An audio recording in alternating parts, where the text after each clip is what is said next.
Je suis Marie-Christine Navaillès, présidente de l'association ARDA, Association pour la réalisation de la déviation d'Azasparos, qui a été créée en 2012. Je suis Marcel Peyruquet, je suis le président du comité de défense des Gurmançonnais et des communes riveraines. Notre collectif s'est créé en 2004, il y a 20 ans, pour lutter, pour obtenir les déviations des villages de la RN 134.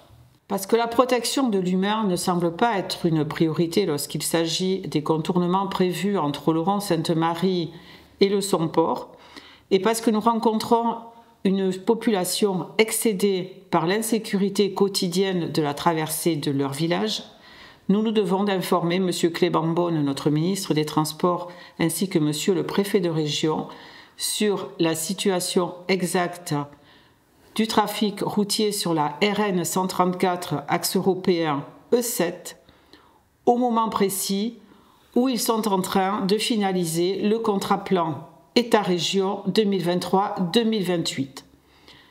Cette vidéo est ainsi remise dans la perspective des véritables enjeux d'infrastructures dignes de ce nom sur notre territoire. En effet, et bien que tout aussi préoccupés qu'eux par la sauvegarde de notre environnement et de sa biodiversité, à condition que ce le soit de manière lucide, réaliste et apaisée, je préfère néanmoins laisser à ces chantres de l'écologie punitive la responsabilité d'être par principe opposés à tout projet de développement économique, source pourtant, ne l'oublions jamais, de pérennité de l'emploi et de création de richesses dans notre ville et nos vallées, pour me concentrer, avec toutes celles et ceux qui partagent ce point de vue, sur la sécurité et la santé de tous ces riverains qui, nuit et jour et depuis tant et tant d'années, supportent dans nos villages les nuisances olfactives et sonores de ces hordes de camions passant sous leurs fenêtres. En effet, de quoi parlons-nous ? Aujourd'hui, le projet de déviation Gabarne-Gurmançon, qui a fait l'objet en 2021 d'une convention non remise en cause à ce jour que je sache, de financement entre l'État et le département des Pyrénées-Atlantiques, à hauteur de 50% chacun, s'impose plus que jamais. À cet égard, et à l'attention de ceux qui, par méconnaissance scientifique et technique, ou entretien d'une clientèle électorale, disent le contraire, rappelons tout simplement que si la déclaration d'utilité publique n'a pas été renouvelée en mars 2023, c'est tout simplement qu'elle n'avait pas à l'être, puisque l'État est désormais devenu propriétaire du foncier nécessaire, et qu'il n'y a donc plus matière à expropriation. Mais avant de laisser défiler les images de cette vidéo, qui parlent d'elles-mêmes sur les dangers encourus au quotidien, et avant d'écouter une fois encore les cris de détresse des maires des communes traversées, ayons bien présent à l'esprit ces quelques données chiffrées. Inscrit en zone urbaine et long de 9,8 km, le contournement actuel d'Oloron par l'ouest, mélange de trafic de poids lourds et de véhicules légers, relève de l'absurdité si l'on considère que du Gabarne à la porte d'Aspe à Gurmançon, il est entrecoupé de 15 ronds-points, et qu'il passe notamment devant l'hôpital, le centre Leclerc, l'usine Linde, le lycée Julius Perviel, la zone commerciale de l'Intermarché, l'usine Safran, sans parler de tous les points de ramassage scolaire et autres mini-zones commerciales comme celle de la Contralée entre l'usine Linde et l'hôtel Allison. Nous vous laissons imaginer en termes d'impact sur la santé des riverains le degré d'émission de gaz à effet de serre. Or, face à pareille situation apocalyptique, si, par malheur, un de ces camions venait à exploser devant l'un de ces points sensibles, la déviation est, dite de Gurmançon-Gabarne, longue de 3,3 km seulement et hors zone urbaine, s'impose de toute urgence, ne serait-ce que parce qu'elle devra obligatoirement déboucher sur la réalisation des déviations tout aussi attendues de Gurmançon et d'Azasparos, communes dont les riverains de cet itinéraire européen E7 sont soumis à l'insécurité permanente des poids lourds frôlant les volets de leurs habitations. Sans parler de ce véritable coupe-gorge que constitue la rue principale d'Urdos lorsque les déferlantes de camions venant d'Espagne ou y repartant s'y engagent en rang serré et dévalent ensuite à tombeau ouvert, pour la plupart d'entre eux dans la traversée de cet aigle. Mais place aux images maintenant, afin que chacun puisse se forger sa propre idée, non pas à partir d'incantations idéologiques, mais sur la base de faits réels, vécus au quotidien, par ceux qui sont aux premières loges, pour en subir les effets ravageurs et qui savent très bien que ce n'est pas le train qui serait en mesure d'absorber pareil trafic. Avec comme point de départ de cet itinéraire le haut du Gabarne d'Oloron et d'arrivée la commune d'Urdos.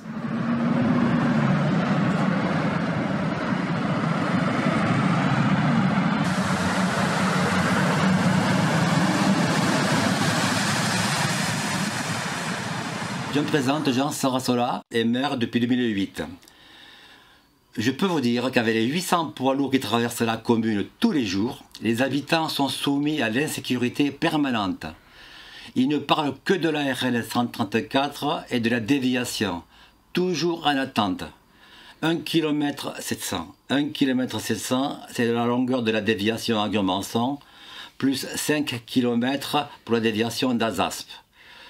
Dans ces 800 poids lourds que nous subissons au quotidien, et selon des statistiques officielles, 27 camions avec matières dangereuses. Faut-il attendre qu'il y ait un accident avec un grand A pour que nos responsables réagissent? Pourtant, le projet de la réalisation de toutes les déviations d'Oloron à Urdos en passant par Grmançon et Azaspe a été très largement adopté en conseil communautaire en 2021 par les élus. Une seule voix contre. Malgré nos rencontres avec 3 ministres des Transports en 10 ans, la population est inquiète et se sent complètement oubliée. Historiquement parlant, cela fait 30 ans que la situation dure et empire. En 2003, la RN 134 est baptisée Axe européen E7, on nous amuse. 10 ans plus tard, en 2013, à Grmançon, un aménagement foncier est élaboré pour attribuer à l'État l'emprise de la déviation. À Azaspe, ils ont utilisé la même procédure en 2003. 10 ans de plus, 2023, toujours rien. On se moque bien de nous. Évoquons les accidents. Combien? Une bonne dizaine pour Grmançon depuis 20 ans. La plus inquiétante s'est produite lorsqu'un camion a traversé un mur mitoyen avec la RN 134 et s'est arrêté à 30 mètres de l'école communale. Qu'adviendra-t-il si un poids lourd avec une matière dangereuse se produit dans les mêmes circonstances? À notre rencontre, j'entends les défenseurs des espaces protégés, mais je n'entends personne parler d'une espèce non protégée, l'humain, vous et moi.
Je voudrais me présenter, je suis le maire d'Azasparos depuis 2020, né dans ce beau village que j'aime.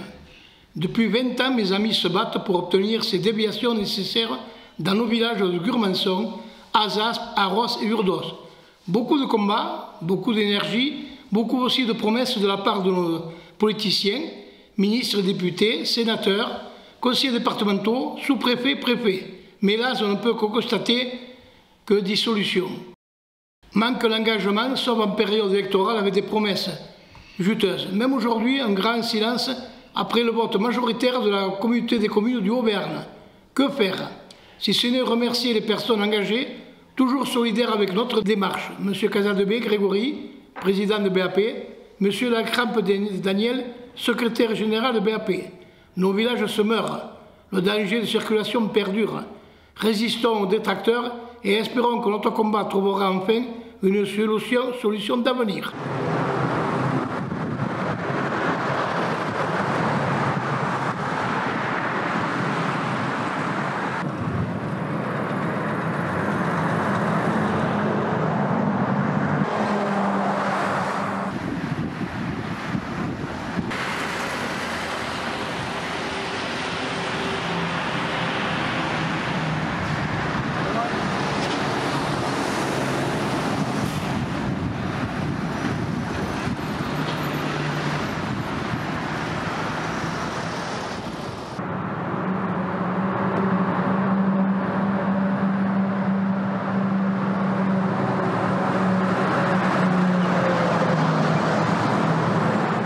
Je suis Jacques Marquez, je suis maire d'Urdos depuis 2003. Je suis au conseil municipal depuis 1989. Donc, avant l'ouverture du tunnel, la création du tunnel, nous avons fait des réunions de pilotage qui étaient pilotées par le préfet à l'époque. Ça s'est allongé après, on a dû aller depuis Pau. Et donc, au fur et à mesure, les comités de pilotage étaient toujours les mêmes. C'était améliorer la route, dévier les villages. Et donc, nous, on était confiants dans toutes les discussions. À partir de 2003, quand l'ouverture du tunnel a eu lieu, on s'est retrouvé avec un dilemme, c'est que l'État ne voulait, on a bien compris que l'État ne voulait plutôt investir beaucoup. Le plus gros étant fait, donc il y a quelques villages qui se sont retrouvés non défiés. Les comités de pilotage se sont espacés. Et au fil du temps, on a bien senti qu'on allait faire la partie des oubliés. Aujourd'hui, il faut se rendre compte qu'à Urdos, la circulation dans le village, elle s'intensifie d'année en année. On a quand même pas loin de 5 à 600 camions qui passent, pas lourds qui passent par jour, avec des matières dangereuses. Donc, qui dit matière dangereuse, dit un risque pour la population aussi, que ce soit sur la route en aval ou dans la traversée du village. Alors, il faut savoir que les camions qui passent dans les villages créent des vibrations, ils perturbent un peu tout le monde, il y a du bruit. Quand on croise un camion, on ne peut pas parler, vous allez bien le voir sur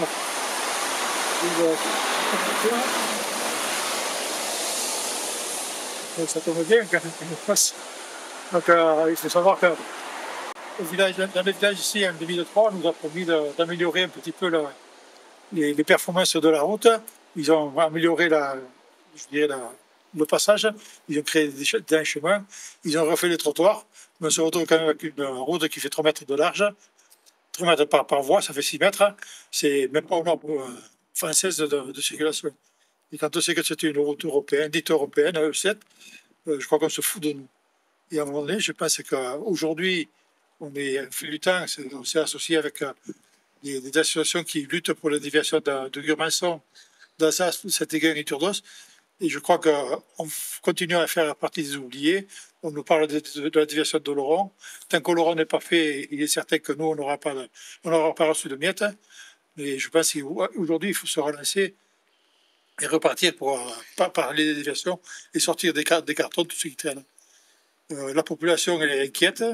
Chaque fois qu'on a l'occasion de croiser du monde, en particulier des gens qui viennent en vacances ici, ils ne comprennent pas comment la circulation des camions continue à passer dans nos villages. En plus, on a un hôtel-restaurant ici qui a tendance à avoir de moins en moins de monde. Parce que habiter une nuit au bord d'une route, à la grande circulation, c'est pas attrayant. Donc pour nous, cette route, les travaux et les déviations, c'est très important.